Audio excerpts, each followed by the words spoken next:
ป๊าติโทเผยโฉมออกมาแล้วทีนี่ทีแรกวงเสียงวี62หรือว่าวงอลังการโชว์กราบทักทายสบายดี FC ทุกทาน FC ทุกคนมาพบมาพ่อค่อยเจเบาเล่าในคลิปนี้มาช่วง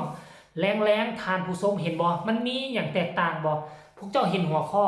แล้วพวกเจ้ามาเห็นเจเบาเล่ามีอย่างแตกต่างบ่ติ๊กตอกผมหาก็ไปตัดไหมเสื้อผืนเก่าหันละแต่ว่าเป็นอย่างต้องใส่เสื้อกันหนาวมันหนาวอีหลีท่านผู้ชมตามใจเราจะพาท่านผู้ชมไปเห็นคลิปอยู่ทางด้านนอกแต่มันบ่ไหวจำเป็นต้องได้เข้ามาอยู่ในห้องในเฮือนท่านผู้ชมเอ้ยคืออากาศหนาวอีหลีเบิ่งว่ามันฝนจะตกแลบ่ตกแลแต่ว่าอยู่จังหวัดอื่นอยู่แขวงอื่นคือตกเป็นที่เรียบร้อยแล้วแต่มองเจเบาลาวอยู่เขาก็บอกว่ามันจะตกตั้งแต่เมื่อวานนี่แต่ว่ามื้อนี้ยังบ่ทันตกเนาะท่านผู้ชมเนาะเอามาเข้าสู่หัวข้อหลักของพวกเราท่านผู้ชม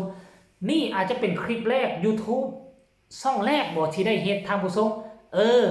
อาจจะว่าเวอร์เกินไปคนอื่นอาจจะเฮ็ดก่อนแล้วท่านผู้ชมเนาะมื้อนี้น่ะมื้อ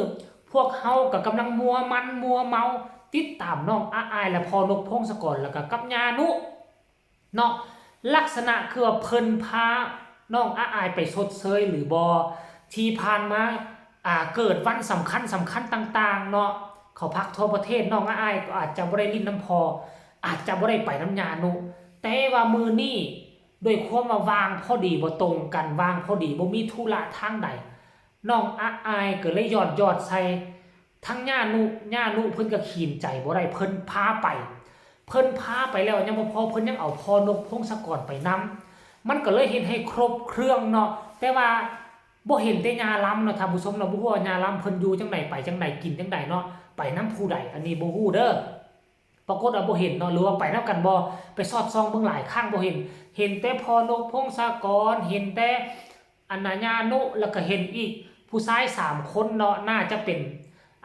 อยู่ในวงบ่แล้วเห็นผู้หญิงอีกประมาณ2คนเนาะคนนึงหรือ2คนน่ะไปนำกันท่านผู้ชมเนาะพวกเฮาก็มัวมันได้เบิ่งแต่น้องอายเคลื่อนไหวมื้อนี้ทุกคนก็ดีอกดีใจถึงแม้ว่าเฮาบ่ได้ไปสถานที่นั้นๆแต่มันก็เหมือนกับว่าพวกเฮาไปลิ้นสถานที่นั้นเนาะท่านผู้ชมเนาะละเอียดยิบน้องอายก็ได้ขี่บานาน่าโบ๊ทหลังจากนั้นเราก็ไปขี่ทั้งภาษาลาวเอิ้นว่าตะลูดเนาะท่านผู้ชมเนาะขึ้นไปสไลเดอร์น่ะภาษาลาวเอิ้นว่าตะลูดแล้วก็ลองลงมาใส่ลงมาท่านผู้ชมเนาะเบิ่งแล้วก็มีความสุขเห็นน้องอายมีความสุขพอแม่ FC เขาก็อิ่มอกอิ่มใจท่านผู้ชมเนาะแล้วหลังจากนั้นช่วงค่อยค่ำยามแลงแบบนี้น่ะอยู่บอสนกพงศกรก็เปิดเผยออกมาเป็นครั้งแรกของเวทีหมอลำน้องใหม่สดฮ้อนเปิดออกมาเป็นครั้งแรกเนาะเดี๋ยวจะไปอ่านก่อนแล้วว่าจังใดเดี๋ยวเจบ่แล้วจะเอาให้เบิ่งเด้อมาแต่ว่ามาเบิ่งรูปสากลอันนี้เจบ่แล้วทายไว้อีกเทื่อนึงถ้าหากว่าใครอยากเห็นภาพตัวจริงให้เข้าไปเบิ่งอยู่ในเพจส่วนตัวแอฟฟ้าส่วนตัวของบอสนกพงศกรเด้อของบอสนกพงศกรนี่เราจะมีซองเพจนะท่านผู้ชมเนาะให้เข้าไปเบิ่งเพจที่นุ่งเสื้อแบบสีนี่แหละสีคือเจบอลาอาจจะเป็นสีฟ้าหรือสีดำเลยท่านผู้ชมเนาะนี่เวทีน่ะค่อนข้างว่าอลังการมันสมกับซื้ออีหลีวะแม่นผู้ใดเป็นผู้ออกแบบให้คิดจังไหนออกแบบจังไหนเฮ้ยมันได้แบบนี้เฮ้ยมันซื้อว่าวงอลังการโชว์มันก็ยิ่งใหญ่อลังการเนาะเวทีอาจจะบ่ใหญ่ซ้ำวงใหญ่ๆของเขาเนาะซ้ำวงใหญ่คือเสียงอีสงเสียงอีสานคือสาวน้อยเพชรบ้านแพงแต่ว่าเรื่องความเวอร์วังอลังการการตกแต่งการออกแบบท่านผู้ชมมันมีความทันสมัยและกลมกลืนไปกับอันน่ะเขาเอิ้นว่าประเภทศิลปะพื้นบ้านท่านผู้ชมเนาะหลังจากนั้นเราโพสต์แบบนี้แล้วก็เขียนแคปชั่นอย่างดีได้เนี่ยอันนี้นกพงศกรเด้อขนาดเวทียังบ่ทันออกมาสีหน้าค่าตาของเวทียังบ่ทันออกมาคนก็ยังมาจ้างแล้ว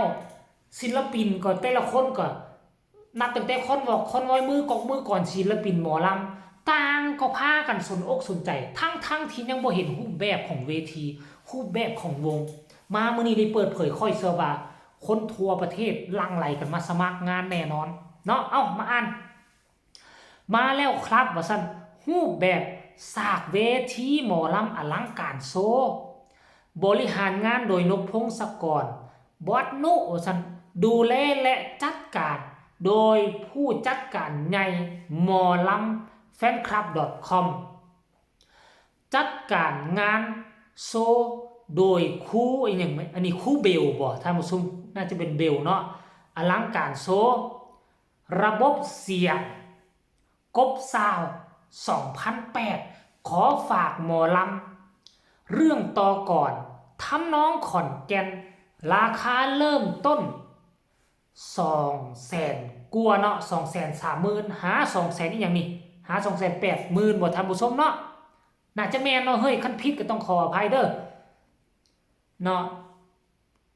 แล้วก็แล้วแต่ระยะทาง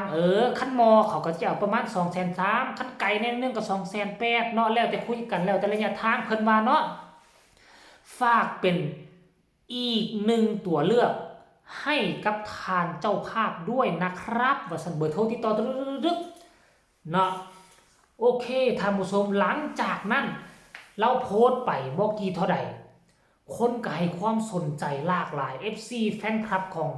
เขาเอิ้นว่าของนกพงศกรของน้องอายของเสียงวีฮก FC เดิมน่ะก็พากันโยกง่ายเข้าไปถล่มคอมเมนต์ใส่ต่างก็แสดงความคิดเห็นต่างๆนานาส่วนใหญ่แล้วก็แนวเชิงย่องย่อสรรเสริญละเว้าเป็นเสียงเดียวกันว่ายิ่งใหญ่อลังการสมกับชื่อว่าอลังการโซเวทีนี่อลังการอีหลีเนาะการออกแบบนี้มันเข้ากันแล้วก็ลงตัวแล้วก็เหมาะเจาะอีหลีท่านผู้ชมค่อยบ่ได้อวยเด้อรูปแบบเบิ่งแล้วถ้าเฮาเบิ่งทางด้านหน้ามันจะเป็นรูปแบบการทันสมัยตกแต่งแบบทันสมัยแต่ถ้าเฮาเบิ่งเข้าไปเรื่องอยู่ในซากหลังมันจะกลมกลืนแล้วก็ผสมผสานเขาเอิ้นว่าศิลปะพื้นบ้านของภาคอีสานเอาไว้แล้วท่านผู้ชมเนาะเห็นแบบนี้แล้วค่อยดีอกดีใจอยากเห็นมือเขาซ้อมของเวทีใหม่ของวงใหม่อยากเห็นน้องอายไปขึ้นงานแรกของวงน้องใหม่เพื่อว่าจะให้น้องอายกับพอนกพงศกรเป็นผู้ไปเจิมเวทีเจิมงานแรกประเดิมงานแรกเพื่อเป็นสิริมงคลไผคิดคือกันกับเจเบาลาวให้คอมเมนต์มารัวๆแล้วให้แชร์ไปหลายๆให้กดใจมาให้เจเบาลาวหลายๆบ่ได้คิดตรงกันนะท่านผู้ชมเนาะอันนี้ก็เป็นเรื่องราวข้อมูลข่าวสารของทั้งฝากฟังเสียงวิหกเป็นวงน้องใหม่ที่กำลังจะเปิดในฤดูกาลนี้ปัจจุบันนี้กำลังก้าเตรียมซับเซตส่วนใดส่วนหนึ่งแล้วนะท่านผู้ชมเนาะก็คิดว่าวงนี้เปิดขึ้นมาก็จะเป็น1ตัวเลือกให้กับบรรดา FC แฟนคลับผู้ที่จองวงใหญ่บ่ได้ผู้ที่มีกำลังทรัพย์น้อยก็สามารถเอาตัวนี้ไปแน่นอนความมวลความมันมีครบคือกับเสียงวีฮกวงหนึ่งเป็นแท้แน่นอนเนาะคลิปนี้ขอฝากฝังไว้สำนี้ฝากทุกคนกดไลค์กดแชร์กดติดตามเพื่อจะพลาดในคลิปต่อไปที่สำคัญจะกดข้ามโฆษณาพบกันใหม่ในคลิปหน้าสำหรับคลิปนี้สบายดีบ๊ายบาย